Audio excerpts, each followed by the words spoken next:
it scares the shit out of them, y'all, when we actually see, this amazing group of folks marching for Black Lives Matter, and there's a girl wearing the hijab, an Asian American, standing there saying, "You will not, kill my brother."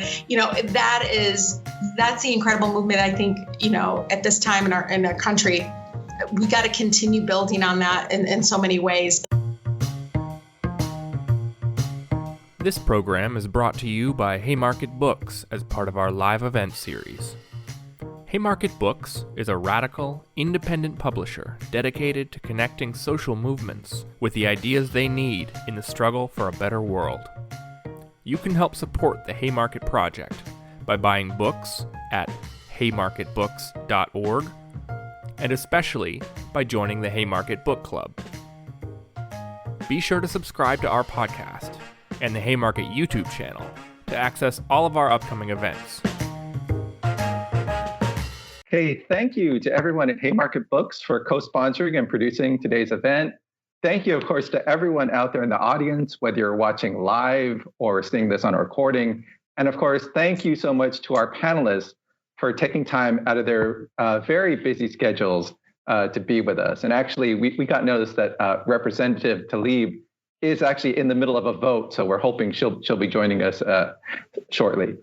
My name is Scott Kurashige. I am a professor and chair in the Department of Comparative Race and Ethnic Studies at Texas Christian University. And as we'll discuss today, ethnic studies was born of struggle to redress the distortions and omissions that have warped our educational system, our understanding of history, and our public discourse. And we need to keep speaking truth to power. As the right-wing caricature of critical race theory seeks to suppress anti-racist education and critical thinking. As a scholar and teacher, I've particularly focused on understanding the roots of cross-racial tensions and solidarity, which drew me to Detroit over 20 years ago, a move that changed my life as I subsequently lived in and near the city for 15 years. I'm co-author with Grace Lee Boggs of the Next American Revolution and president of the James and Grace Lee Boggs Foundation. And the foundation is a relatively new entity. This is actually our first public event. And it was created based on directives from Grace to manage the Boggs' estate and help carry forward their revolutionary legacy. And I would like to recognize our other foundation board members out there in the audience, Alice Jennings, Shay Howell, and Richard Feldman. Now, our starting point today is this pernicious wave of anti-Asian attacks. These have surged during the pandemic and prompted the Stop Asian Hate movement. But of course, we know they didn't begin there. And we also know this phenomenon is part of a broader assault. The murders at the Atlanta spas were tied to rampant gun violence and a form of religious fundamentalism that breeds toxic masculinity shaped by colonialism and white supremacy. And they occurred in the aftermath of Asian Americans in Georgia coming out to vote in record numbers for both president and then the Senate runoffs, primarily through organizing and campaigning alongside African Americans like Stacey Abrams. We see that the man who killed 8 people, including 6 Asian women, in the Atlanta spas was able to buy a gun the same day he chose to carry out the murders. But GOP-controlled legislatures are making it impossible to register to vote on Election Day. Texas, where I am, just passed a law to allow handguns to be carried without a license or training, while the governor and legislature continue to push for racist and ableist voter suppression laws, plus assaults on the rights and dignity of transgender youth, yet will not fix the privatized, deregulated electricity grid whose failure caused hundreds of deaths last winter. Today also marks the 58th anniversary of the Walk to Freedom in Detroit. Dr. King gave an early version of his I Have a Dream speech that day. 4 years later, he addressed the central contradiction of our society. We begin the shift from a thing-oriented society to a person-oriented society, when machines and computers, profit motives, and property rights are considered more important than people. The giant triplets of racism, materialism, and militarism are incapable of being conquered. Now, James Boggs had the foresight in the 60s to see how capitalism in the age of automation and high tech was creating a class of permanent outsiders, anticipating the devastation of chocolate cities like Detroit, as well as the explosion in criminalization and mass incarceration in the US more broadly. But he also saw that this system was predicated on condemning much of the world's population to misery and destroying the capacity of the planet to sustain life. Now, Grace did not live to see Trump become president, but she warned us about this slide we're seeing toward authoritarianism and fascism. When ripens, billionaire developers and Wall Street tycoons joined forces to take over Detroit's municipal government by installing a corporate bankruptcy attorney to serve as the autocratic emergency manager in 2013. And this was her response. Quote, to resist and defeat the growing counter-revolution. A growing number of white people feel that, as they are becoming the minority, the country is no longer theirs. They are becoming increasingly desperate and dangerous. The situation reminds me of the 1930s, when good Germans, demoralized by their defeat in World War I, followed Hitler into the Holocaust. So that was her quote long before the Trump presidency. Scapegoating, division, hate-mongering, the targeting of minorities rather than holding those in power accountable, these were also the factors that caused the death of Vincent Chin on this very day in 1982. It's why Vincent Chin became and remains to this day a source of both inspiration for Asian American movement activism and solidarity in the fight against racist and xenophobic attacks. And we have a special poem composed just for this event and this day by Aurora Harris, who is an award-winning African-American Filipina activist, educator, poet, who was born in Detroit and grew up in a Catholic and Muslim family.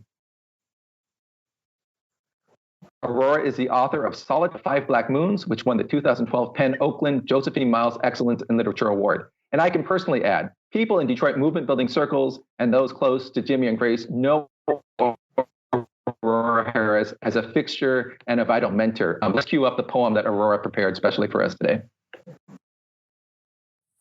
Peace and blessings, everyone. I'm in Detroit, Michigan. Our love and our hearts are with all of you. This is a poem in memory of Vincent Chin. June 19th, 2021, the 39th anniversary of hate, crime, and death of Vincent Chin, and Juneteenth, where hate and fear towards anyone Asian is another rot in the core of this nation, where the thud of baseball bats turned my heart into slow drum beats of Chinese funeral songs, where hate and fear towards anyone Asian is another rot in the core of this nation. We remember our ancestors, continue to fight for justice and our lives while becoming slow drum beats of Chinese funeral songs, protests, and marches, where daily news shows Asian attacked, pushed and slashed.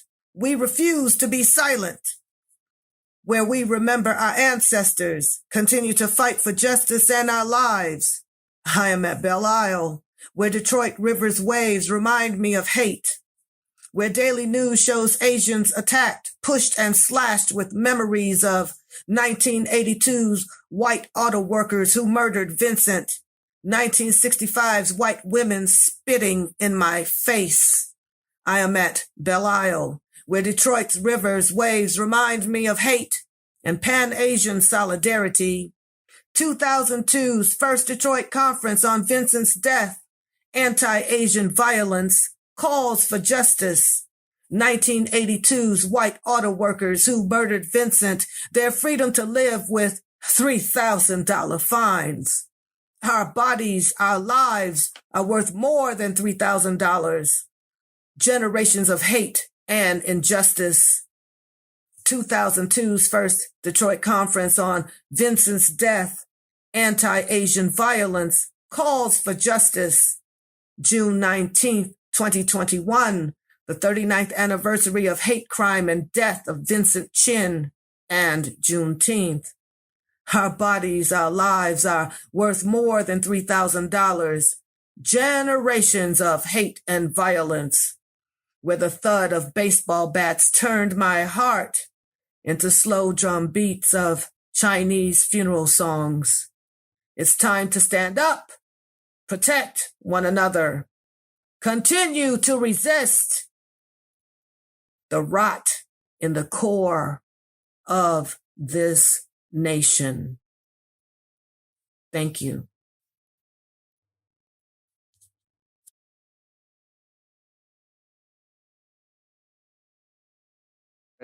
Our Black, Filipina, Muslim sister whose life and whose work is a reminder of the threads that connect us and are too often unseen. As Grace said, channeling movements are born of critical connections rather than critical mass. And so these opening comments and this poem are really meant to identify some of the people and events that bring us together today. The 40-year partnership of James and Grace Lee Boggs as a Black and Asian American couple in marriage and movement activism is often viewed as inspiring but exceptional. They understood, however, that we need to change the narrative of who we are and how we relate to each other, both in our local communities and as a nation. How can our diverse struggles bind us together to fight injustice and advance our common humanity? We are excited, very excited, to bring together our distinguished panel of speakers who had a personal connection to Grace while she was with us and have been prominent leaders in the fields of politics, arts, education, and so many other arenas. But I'm particularly hoping that they will share with us some more about how these cross-racial alliances, affiliations, connections have been an organic component of both their lives and their organizing activities. Because this experience, which is common to so many of us, is the growing reality for millions of people, and it's not been sufficiently recognized. So first we have Mr. Danny Glover, an award-winning actor, producer, and humanitarian with a performance career that spans more than 30 years. Obviously, he doesn't need much of an introduction, but it's important to stress off-screen, Danny Glover has gained respect for his wide-reaching community activism and philanthropic efforts. Internationally, he has served as a goodwill ambassador for the UN Development Program, focusing on issues of poverty, disease, and economic development in Africa, Latin America, and the Caribbean. And he currently serves as a UNICEF ambassador. Next, we have Maya Sutaro Ng, who serves as a consultant to the Obama Foundation, working closely with their international team to develop programming in the Asia-Pacific region. She is also the co-founder of Seeds of Peace and the Institute for Climate and Peace. Previously, she was the director of the Matsunaga Institute for Peace and Conflict Resolution at the University of Hawaii. Maya is also the author of the children's book, Ladder to the Moon, and is writing a young adult novel I'm anxiously awaiting, entitled Yellowwood. And again, hopefully, shortly joining us from Congress will be Representative Rashida Tlaib, who is a well-known progressive warrior and in her own words, quote, a mother working for justice for all. Rashida made history in 2008 by becoming the first Muslim woman to ever serve in the Michigan legislature. She is beloved by residents for the transformative constituent services she provides and for successfully fighting the billionaires and corporations that try to pollute her district. She is currently the Congresswoman for Michigan's 13th Congressional District, which includes the city of Detroit and many surrounding communities. So again, please join me and our panelists today. And I'd like to just start by asking them a real personal question. Can you say something to us about your personal background and experience growing up with and learning about the struggles of people from different racial backgrounds, including yours, but people from different backgrounds than your own? Let's go to elders. Danny, why don't you start us off? We talked a lot about growing up in San Francisco, Third World Liberation Front. You wanted me to go first? Yeah, please. Oh, right. Wow, I'm born and raised in San Francisco, California. At the end of World War II, I've lived virtually my entire life in San Francisco. I grew up for the most part, of the Western Addition, or what is considered Haight-Ashbury, from the time I was 11 years old. My parents were postal employees. My father and mother worked at the U.S. Post Office. They were very, very much involved, not only in NAACP and the Council of Negro Women, but also very much involved in what we call the Postal Union at that time. And a great deal of the sense of solidarity among workers I've learned from that experience precariously in different ways by just listening to the conversations of my mother and father among their colleagues. At that time, there were a major influx of African Americans who came to the post office. My parents came to the post office in 1948, and there it provided the kind of foundation for a middle class. We initially lived in housing projects, federal housing projects, until I was 11 years old, until my parents bought a small little house for the 7 people lived in, and we had our own home. And certainly my mother would go on to buy another house for herself as she was employed, and her dream home for herself. And those are the things. I grew up and went to high school in San Francisco, and from the beginning, the high school that I went to, George Washington High School, had a population of Asian Americans, African Americans, white Americans, and it was incredible. I remember my guard on the football team was Berwin Lee. He was the right guard, and he was pretty tough. Gary Mars, a Chinese American. Gary Masuda was our quarterback. Japanese American was my quarterback. The irony is that in when we were on strike in the fight in that School of Ethnic Studies, remember, not just simply a Black Studies program, not simply a Hispanic Studies program, not simply an Asian study, but a School of Ethnic Studies. Alongside me on that picket line in 1968 was Berwin Lee. We were there at San Francisco State together, and remember we've attended all the different the various celebrations for the strike that we led and were part of in 1968. So that's what I grew up in. Whether Italian Americans, Gary Gallardo, or whether it's others, Polish Americans, Roland Bertuzzi, all these are the people that I grew up around. And there was we were all working class people. We all come from working class families in the midst of the civil rights, which particularly gave emphasis to the aspirations of African Americans, but not simply just African Americans, all Americans, making the country just and what its promise was. And so that's what I grew up in that sense, where when we knew where we can find the best Chinese food, or we knew where we can find the best soul food, and it was and in that sense there was this relationship that I saw between that I knew as something that the expectations that you had, or the anticipations of any kind of what we hear occurring at this moments would have been unacceptable for all of us.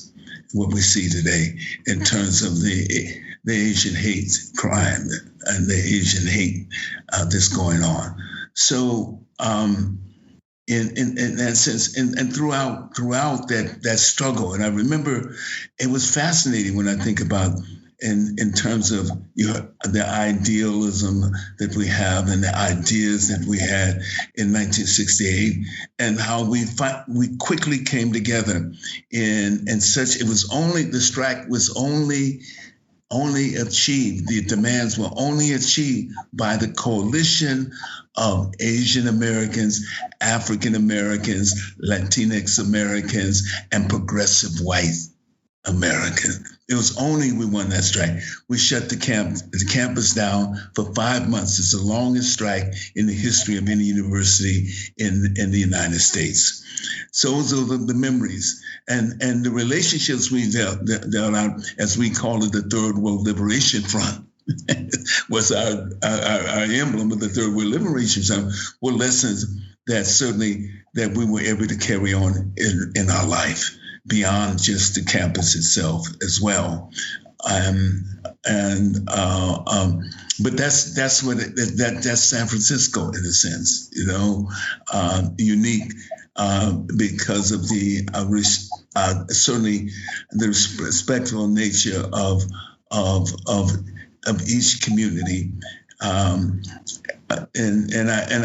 I say that, and that was an important part of my acculturation, that it began from the beginning, from elementary school or junior high school, middle school, all the way through high school, all the way through college. I came to work for the Office of Community Development and the Model Cities program in 1971, where I worked in the Mission District, which is the home primarily of Hispanic-speaking people, as I also worked in the Baby Hunters Point, which was the large African-American community, primarily in the southeast part of the city itself. So those were the kind of the way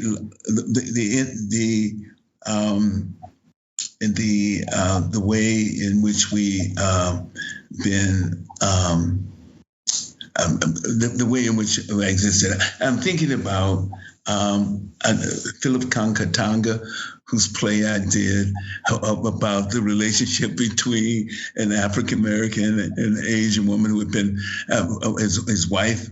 They had been married for some time. I remember the kind of ways of all the different ways throughout my life that we tried to find the common thread that we all are blessed with or have the opportunity to build in the common relationships that we have.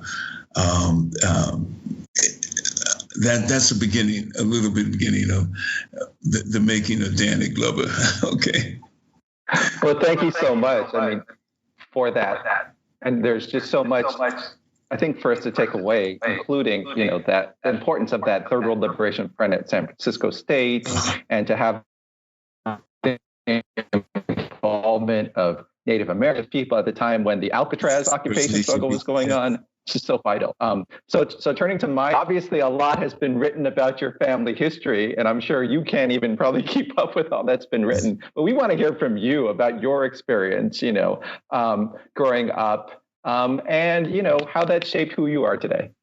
Thank you, Scott. Thank you, Danny. Really good to be here. Yes, I do have a lot of personal family diversity across ethnicity, experience, culture, place. We have Kenyan relatives from my brother's father's side of the family, a lot of Indonesian family from my father. We have Irish kinfolk from our mother. My children are Chinese, so I'm keeping it going. But definitely growing up in Indonesia and in Hawaii offered so many opportunities to experience the struggles and the successes and the strengths of people from many different racial backgrounds. Both places, I'd say, did fairly well in cultivating a sense of connection and unity within diversity. In fact, that's Indonesia's motto, Bhinneka Tunggal Ika, means unity and diversity. And Indonesia was and remains, for the most part, a very syncretic culture.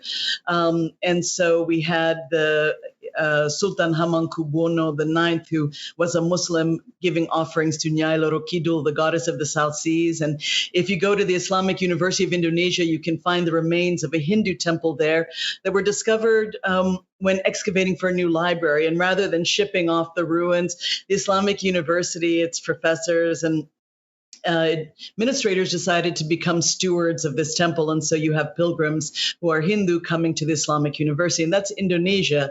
That's the beautiful part of it. But there were also anti-Chinese riots. As I was growing up, I watched the same neighbors who were so kind to me and gave me fresh sugarcane from their field, scapegoat Chinese shop owners during troubled economic times and throw stones in the windows of those shops, or pull out Chinese drivers when they're with their family, overturn trucks and set them on fire. And so there are complexities there, the same complexities that are present here in the United States, here in Hawaii, where I sit.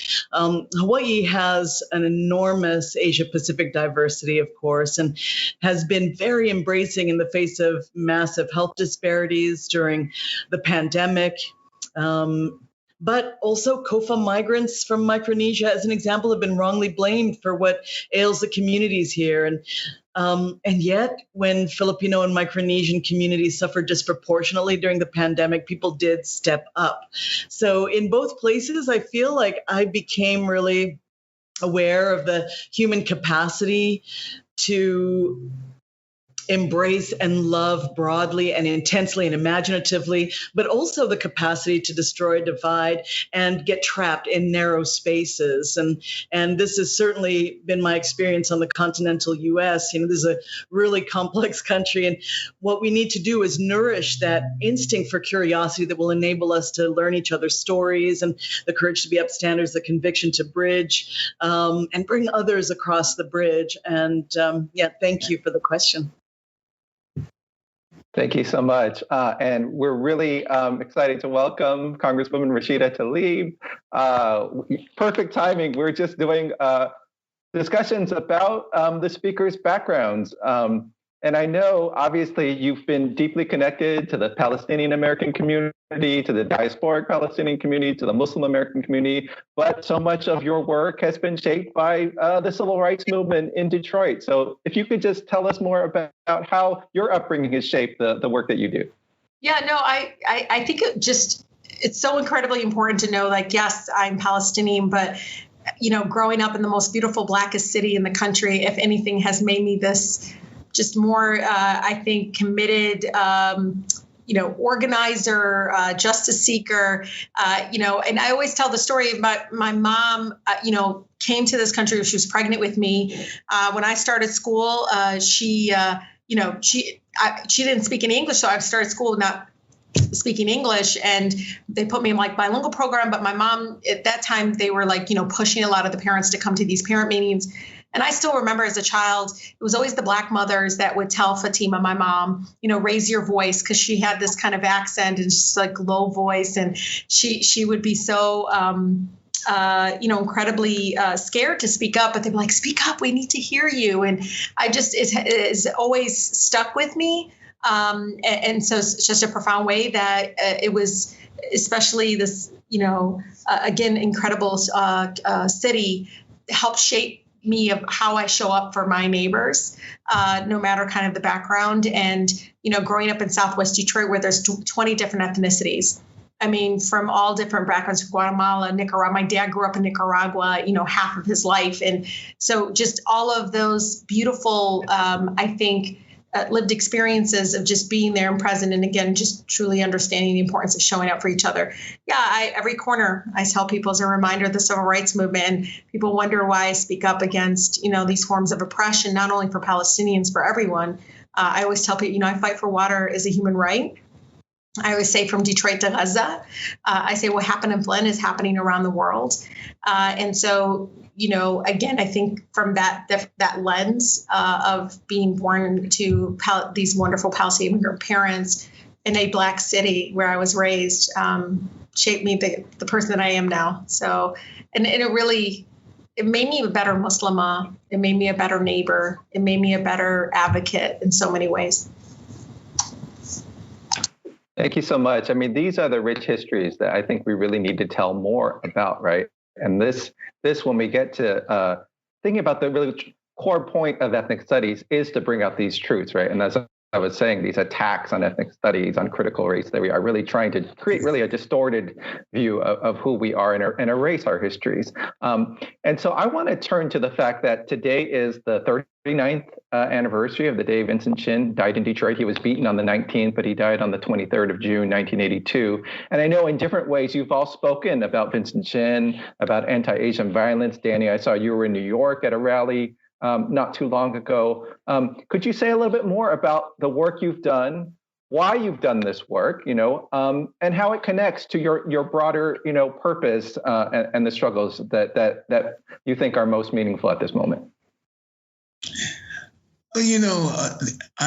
I've always, if I'm not an activist, I don't become an actor. And I've always known that. It was the reality of that.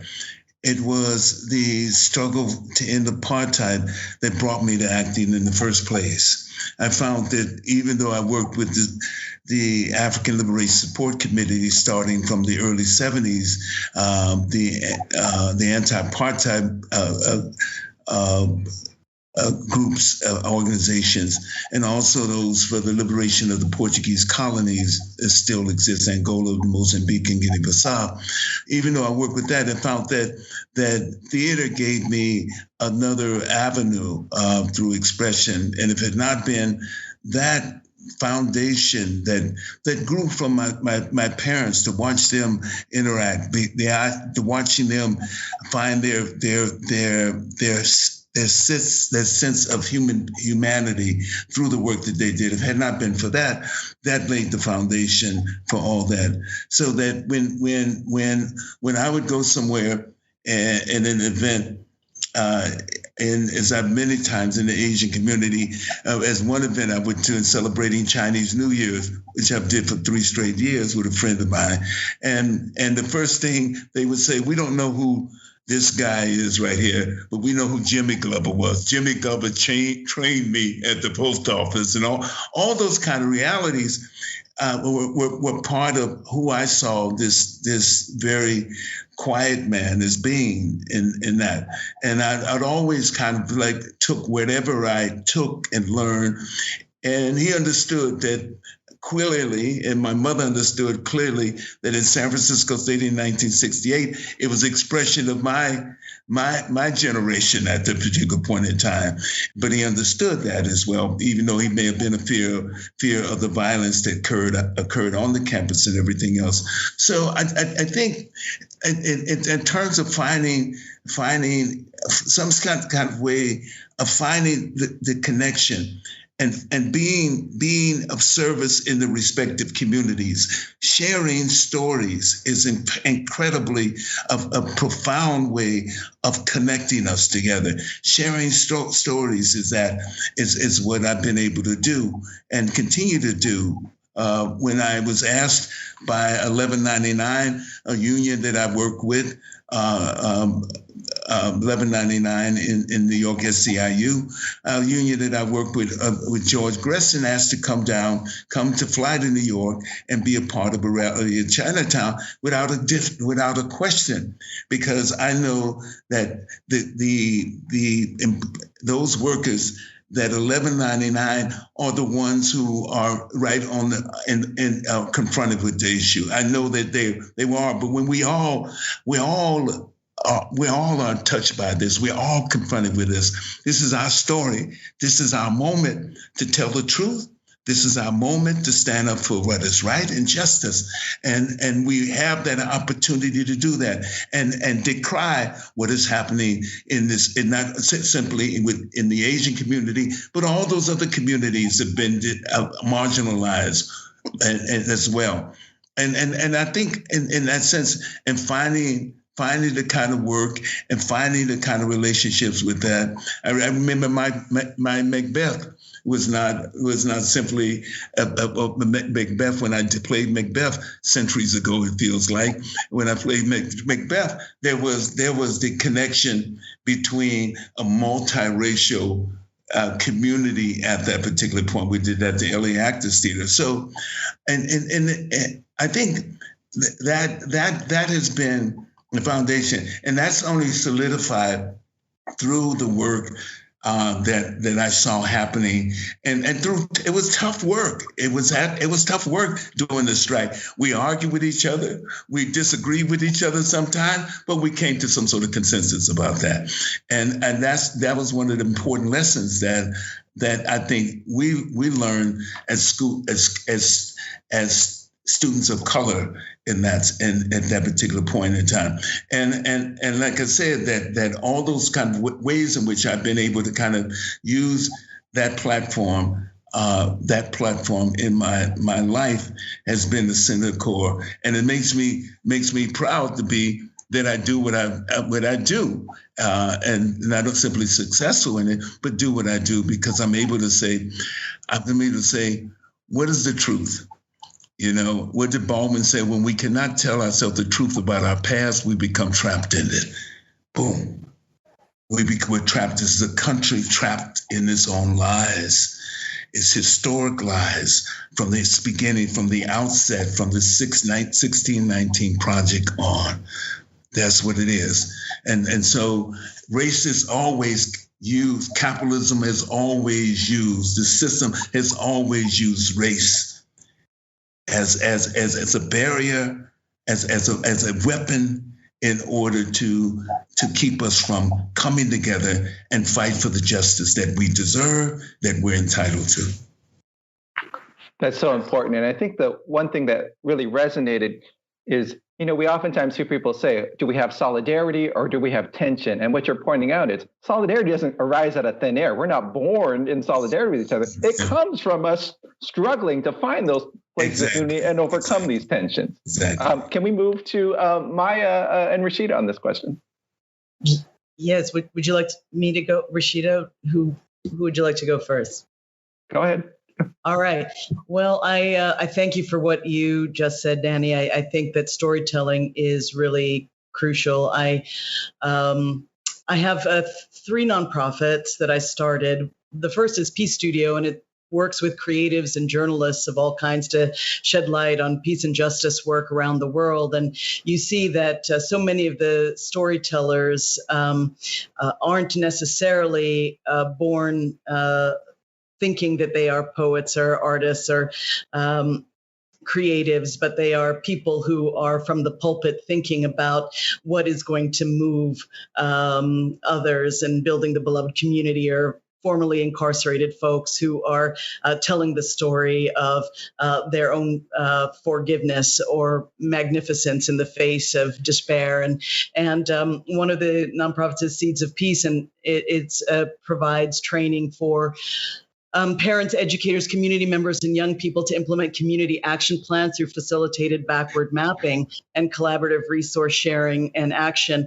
And the point here is that everyone has work that they can do. Everyone has a point of entry. We can all enter into the stream. And so you as an actor, making sure that you have that sense of a fierce obligation and connection to others is marvelous example of people making use of all of the resources and every part of their lives. My third nonprofit is called the Institute for Climate and Peace, and it's a climate justice organization that works with frontline communities with a strength-based approach on education, collaboration, and policy transformation. And the point that I want to make through that is that knowing that frontline communities have the solutions we need by virtue of having grappled with and worked through and struggled with those tensions. Conflict is so vital for helping us to understand where we need to infuse a situation with light, where we can make an impact, where we need to place our attentions and our commitments. And so with all of these nonprofits and my day job at the Matsunaga Institute and Obama Foundation, I'm afforded so many opportunities to challenge racial violence and build solidarity through young people, through young leaders, through work in the community source solutions, sustained dialogue, collaborative action. And a lot of my work is rooted in the work of first washing our eyes. As I call it, to see one another, to see problems, to see ourselves in this moment in fresh new ways. This means we rewrite stories sometimes from the perspective of distant and different others. It means that we bring stories from shadows and margins to the light and to the center, knowing the past from many vantage points, leaning into our discomfort by reflecting. And this allows us to not only reframe our collective understanding of peace building as rigorous, hard, pragmatic work of every day, but it also reframes our sense of family and therefore our love and connection to one another. Thank you for the question. So Vincent Chin was killed in my district. And one of the things you should know is even in high school, I had learned about, that there's no hierarchy who's hated the most in our country. There's no an understanding how it's so interconnected. So when Vincent Chin, was murdered by these auto workers and how so much of the community was like shook by it. And even as teachers were kind of talking about this and how it was interconnected with what they saw, one of my teachers talked about how she watched her uncle be beaten as a Black man in the wrong neighborhood. And again, I don't know if it's just my city, but I think I'm pretty sure it happens in other communities where people recognize that form of racial violence, as Maya was talking about, that it is definitely in all levels of our community. But as a member of Congress, I need to help also explain that it is definitely rooted in policy. What I mean by that is you can see that there's all these things that it's against the law to do all these things, but the political will and courage within these agencies to take on this kind of racial violence is it's just not there. And January 6th is definitely evidence of that, where we continue to see this increase of let's do new laws, let's do this, let's do that, let's make sure Asian American hate is abolished, and this is what we're going to do. But even as they increase these budgets for diversity training, all this, it leads to not really truly being safe in our country, because I think we're not getting to the root causes and the root, some of the roots of the ills of our country, and how all of these elements are playing a role. Not only members of Congress who speak up in a way that feeds into that rhetoric, or the media who feeds into that rhetoric. And again, I think as a society, we just haven't really truly combated that. So Vincent Chin is it was 40 years ago, and we're still now seeing increase of hate towards our Asian brothers and sisters. But I ran a campaign to take on hate. And I just, I remember as things were happening in Ferguson and things were happening in other communities, it was like some of the youth I had to bring in a room and bring a Black Muslim in our community in the room to have these folks understand, this is what's happening and how it's connected to us as a people here, and not waiting until we're targeted. And I say this because, before I even got to Congress, I'm at a mosque in Flint, and we were doing this panel discussion. This beautiful young Muslim girl gets up and she's like, Sister Rashida, why isn't anybody speaking up about what this, at that time, the forever impeached president was running, and why isn't anybody saying anything? And this is before all of these things were happening. And that's when it was, very clear, because the room kind of was waiting for me to respond. And I just looked at her. And again, it's because I grew up in a community that we just showed up for each other. I said, well, sister, what did you say when he said Mexicans were rapists?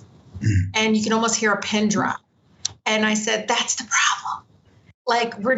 We're so divided because we're so disconnected in the pain that is happening with this othering politics, this increase, kind of racial, again, very hateful rhetoric that's coming out of these different elements that are reaching, millions of people across our country in an instant. I don't care if it's the media, if it's a Congress member, it's this or that.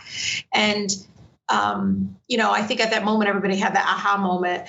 But, when I got here, it was the first Chinese American Congress member who had introduced the bill to repeal the ban, the Muslim ban.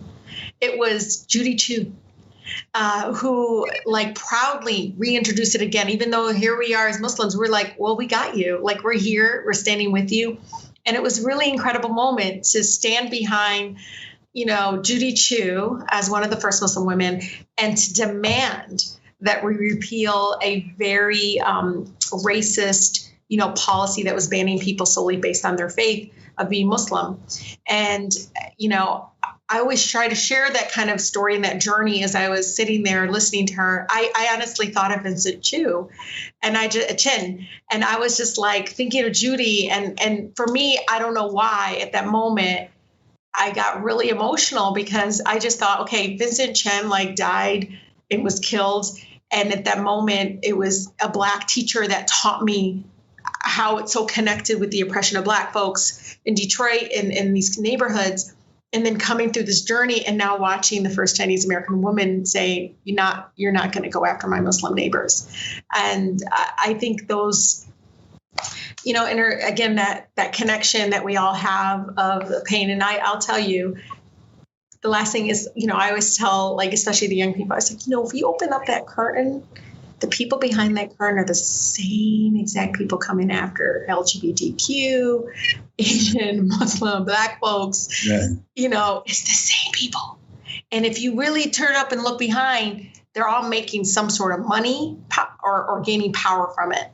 And so, again, I think we really, it scares the shit out of them, y'all, when we actually see, this amazing group of folks marching for Black Lives Matter. And there's a girl wearing the hijab, an Asian American, standing there saying, you will not, kill my brother. That's the incredible movement. I think, at this time in our country, we got to continue building on that in so many ways. But thinking of Vincent Chin now and knowing the, person that I helped kind of get elected in the state legislature was also the first Asian American woman, Stephanie Chang.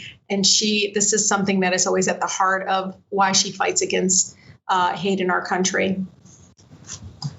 Thank you so much. Yeah, I met Stephanie Chang when she was a freshman at the University of Michigan and took a class I taught on civil rights and Asian Americans. And so I have one more question for you all in that vein, and then, feel free to ask each other questions and go back and forth. But I want to ask you one specific question. Since today is June 23rd, as we pointed out, June 27th, Sunday, will be the 106th birthday of Grace Lee Boggs, our ancestor. Jimmy Boggs' birthday was May 28th. So we at the Boggs Foundation really think of this as a time of year to really emphasize, their legacy and their memory. And I know you either know them by reputation, and all of you interact with Grace in person.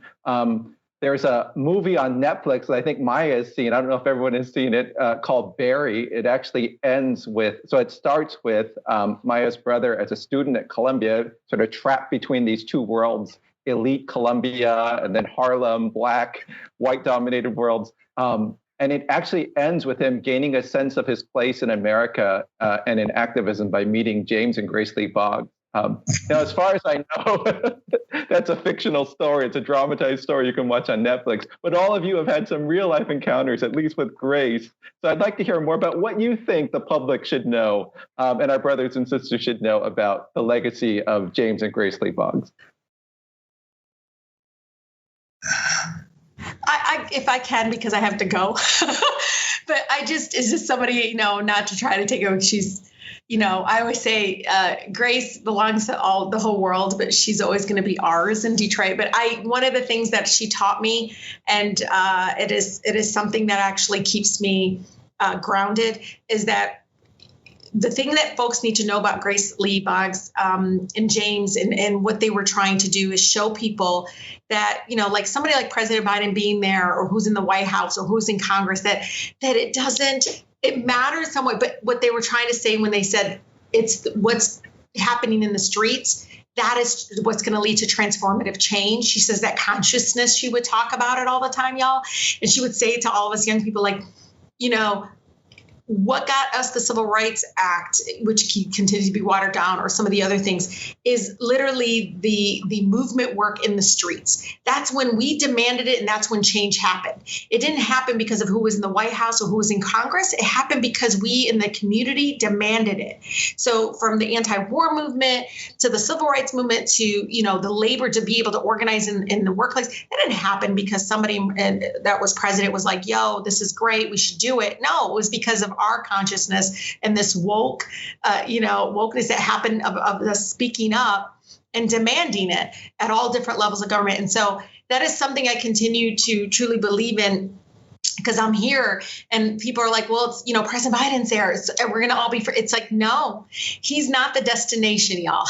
He may be one of the doors that we have to get to, but understand this, we're not going to be liberated in our country from these racist and violent attacks, maybe through direct, you know, state-funded violence or through different kinds of policies. And behind the policies, you will see it's denying us access to housing and water and all these things, which is to me a form of violence.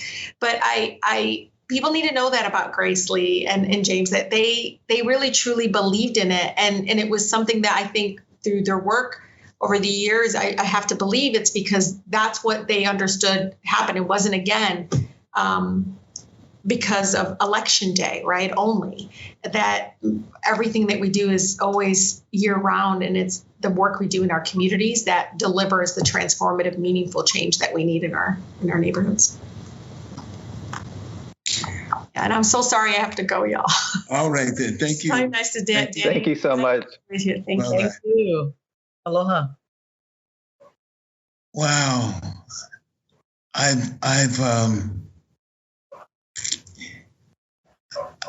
You know, I can always think about the whole idea of struggle continually. It's more the same that our wonderful Congresswoman talks about, and I've liked it. I've enjoyed the kind of collaborations that Grace and Jimmy had with various, from Ozzie Davis, who I always thought my career was more like Ozzie Davis. I felt like more like Ozzie Davis than anybody else, because I sit up here and wonder, and Ruby Dee, I just couldn't write the wonderful plays that he often wrote, this everything else. But I always kind of, if there was anybody to pick for me, and the fact that they had these ongoing discourse about ways in which we can actively be engaged, you know, as an artist, in the sense, as we say, the old child relationship, may we all live our lives artistically, but to be able to be around someone, and the first thing she would say, what are you reading? And she'd pick a book out there, and I had to read it, you know, and it was that experience. I didn't get a chance to meet James, you know. He had made his transition by then, but I remember the moment that I met Grace Lee at a conference at a conference in Santa Cruz, a gathering in Santa Cruz that was put together by activists, and meeting her, and then coming to Detroit and spending time in Detroit, and being around her was such an extraordinary opportunity for me as a citizen, always believing the foundation of activism as a citizen. I mean, it's like my third grade teacher, Ms. Lumber, who would come from Beaumont, Texas, to teach us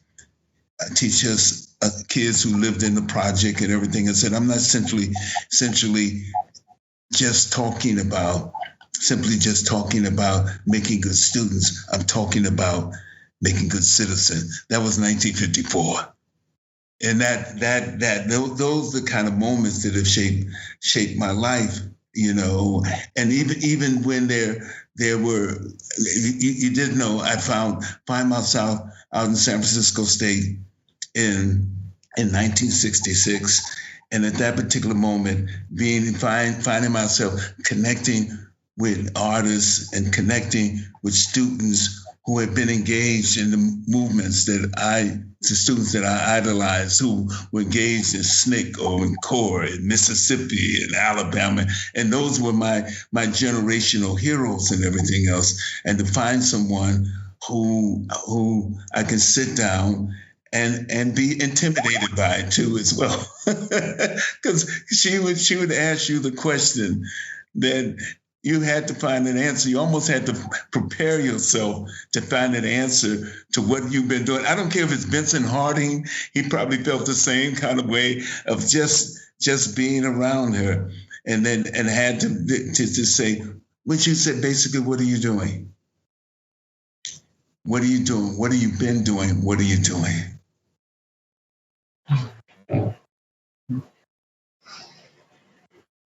Thank you. Thank you. I'll jump in. Yeah.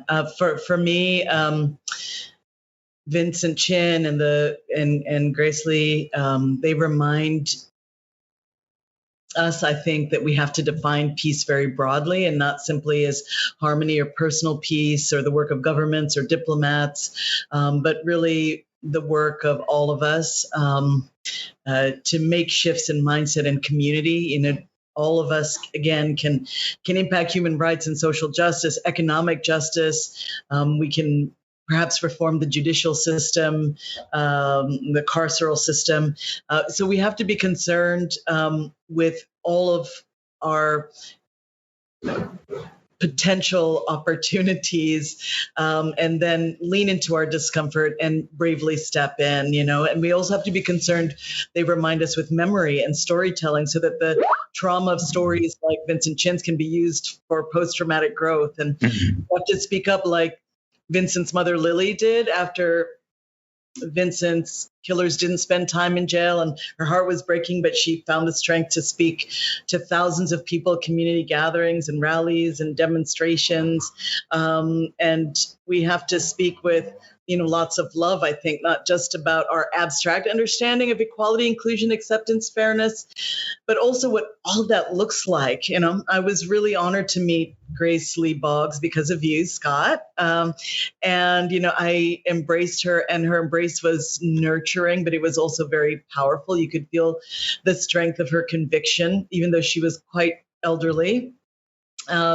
Obviously, that's the thing, that unnameable thing that allowed her to always listen to her conscience and seeking structural and sustainable change through multiple channels. And this idea of making revolution sustainable, nourishing her community through writing, organizing, movement building, that helps us all to think about the things that we can do and the power of partnership and the power we each have to inspire and educate one another, to start podcasts or blogs or self-publish. As an educator, I love that there are so many ways we can raise our voices. I love also that Grace Lee Boggs School is there and created with her, vision and legacy in mind to provide early and frequent exposure to issues of inequality, but also solutionary pathways so that we can, raise generations of conscious citizens to build a world that can rectify past wrongs, but also work with everyone to build a really imaginative future. Mm-hmm. Yeah. And one other thing, Scott, man, she made me feel, but when I get 90, hopefully I get to that. It's cool to be 90. Yes. It's all right to be 90. If I'm moving around and it's thoughtful, it's engaged at 90, I can't. I'm looking forward to being 90. Well, I think that's an important point, right? Under capitalism, we think of productivity as who is able-bodied, and who is young and vibrant and physical. And, the only way human civilization has survived so many generations is because of respect for elders and the wisdom they bring, right? And that continuity and that tradition. I'll just jump in with one story that I have because I want to talk about how these things connect. In 2002, as Aurora pointed out in the poem, we organized the 20th year remembrance, and hard to believe we're almost at the 20th anniversary of the 20th remembrance for Vincent Chin's murder. But shortly before that, Lily Chin, Vincent's mother, passed away. It was really just like a couple weeks before we planned that event.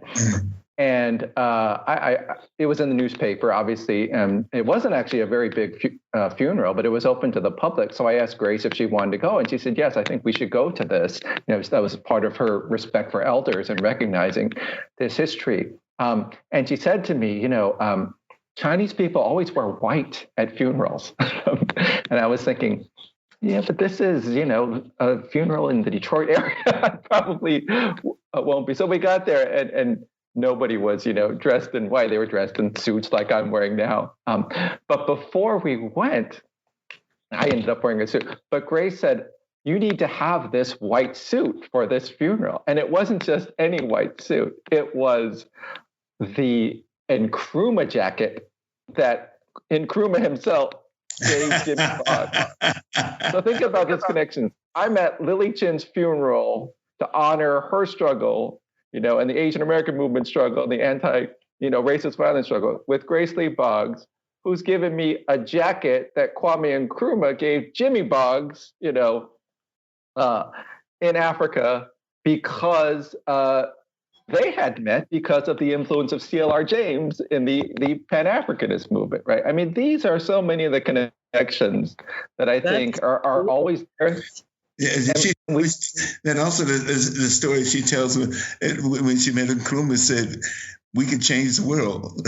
He was fascinated by him. If she had married him, right? If she had married him, we could change the world. He always had a special eye on her throughout the year. This is all in Grace's autobiography, Living for Change. And just to say, this is the type of history, we are trying to present as the Boggs Foundation. That jacket is in my closet right here, but it doesn't belong there. We are looking for support, from people that want to see how we can properly preserve this history of Jimmy and Grace, but also make it accessible to the public. So please stay tuned for those announcements from the Boggs Foundation. And here's a question coming from the audience over the chat. So building on Representative Tlaib's point about struggles in the street being the key thing in deciding which of our causes succeed, how do we strike a balance between that activism, so that grassroots level activism, where it doesn't matter if you're a citizen or a non-citizen, how much money you have, everybody can, be a full participant in those grassroots struggles, versus the type of electoral campaigns, elections, victories that we're seeking both through legislation, and in terms of who serves us in office. Do you have any thoughts on that? Well, it's always been a struggle between those two elements. You look at Thurgood Marshall and his real disdain to some extent of the work that Martin Luther King was doing. When I say disdain, maybe it's not the right word, but he minimized that active. He thought that it should take place within the courtroom, within a prescribed manner within the courtroom. Of course, you can argue about Brown versus Board of Education, which had been an element of the identity of the Howard Law School. There's a special floor in Howard's Law School where every graduate after 1896, Plessy versus Ferguson, their main objective was to overturn Brown versus Ferguson. The 1896 act, which came about almost 60 years later with Brown versus Board of Education. So there's always this tension between what happens in the courtroom and the legal battles. At the same time, I think they both complement each other. They're both essential to struggle, and they're both essential to change. And I think each of them radicalizes the other as well.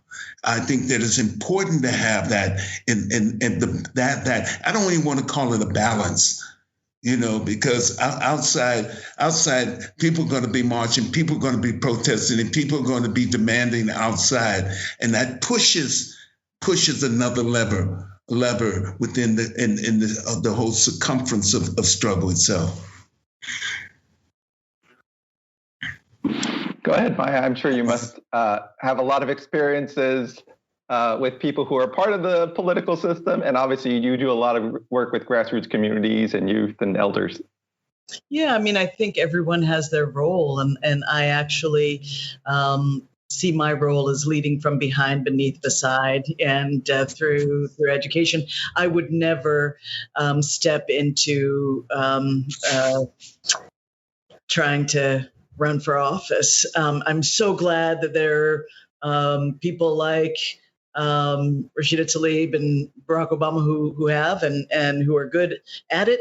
That's never going to be my path. So I really think that we have to flood the system and our communities and all of these issues with as much influence and energy as we can, and with whatever we have. Again, so whether that's the power of media, personal conversation, financing, sponsorship, promotion, the production of culturally activist and challenging and progressive programming that shifts narratives.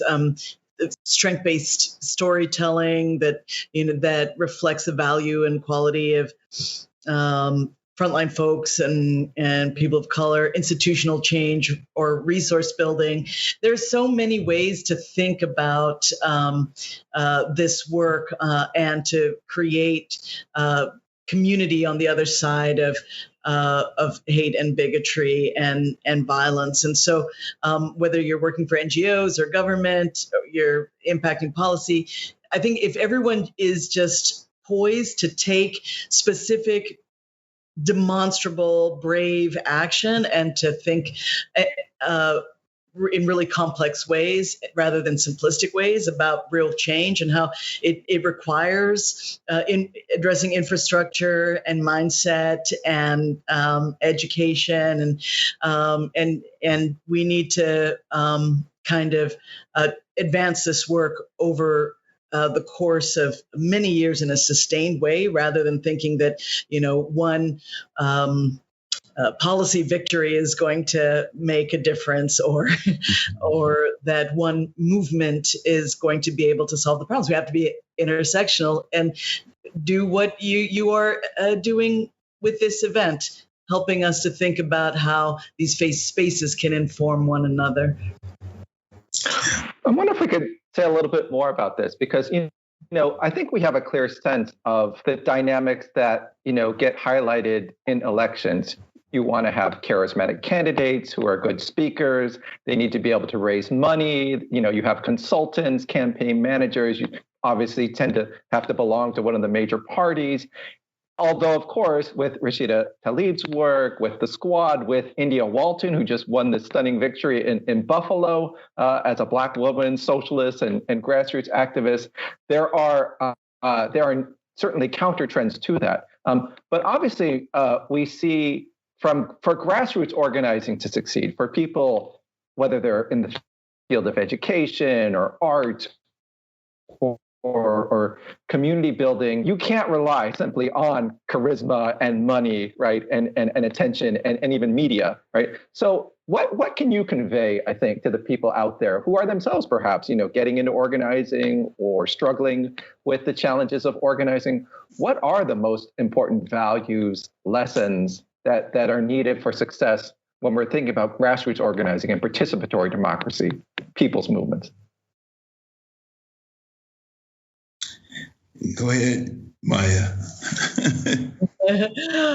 Well, I think that it is important to have voices who are charismatic to use their platforms to shine a light on the important work, the legacy, the opportunities. So people like Danny Glover, for instance, who are willing to really give a portion of their time, live resources to advance this work. But I do think that there are many, as you point out, who don't necessarily have that platform. But I think that what is needed in terms of movement building is really thinking about how to build collaborative thought partnerships